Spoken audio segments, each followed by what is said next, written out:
now bring you the late night news in brief. King Hussein said that the recent Jordanian decision to sever its legal and administrative links with the occupied West Bank was aimed at moving the Palestinian cause, which had reached a deadlock. In an interview published in Paris yesterday, he added that the decision was also aimed at giving an opportunity to the Palestinians to carry out their responsibilities. King Hussein said Israel should realize that the only way to achieve peace and stability in the region is to recognize the rights of the Palestinians on their homeland.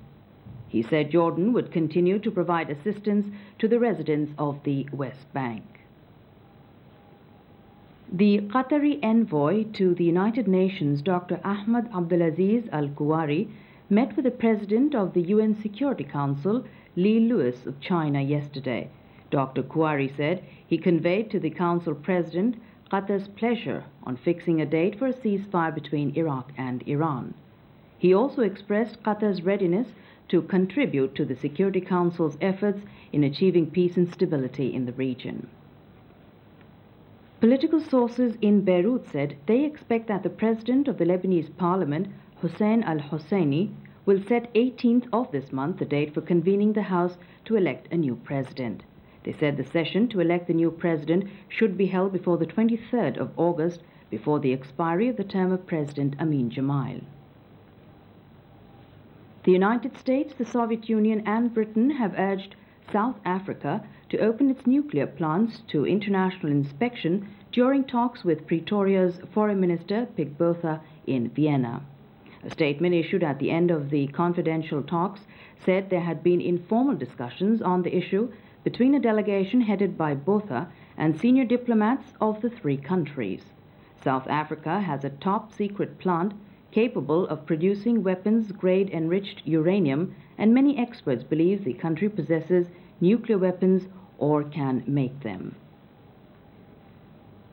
The Organization of the Petroleum Exporting Countries announced that its Secretary-General, Dr. Subrata, will visit a number of Gulf countries later this month for consultations ahead of a scheduled ministerial meeting of the cartel in November. The OPEC is struggling to maintain oil prices in a surplus-laden market. Dr. Subrata is at the moment on a tour of Latin American oil-producing countries. A New York police spokesman said that a fire broke out last night on the 86th floor of the famous Empire State Building, one of the tallest buildings in the world. He said the fire began on the 86th floor and spread through a utility shaft to the 102nd floor.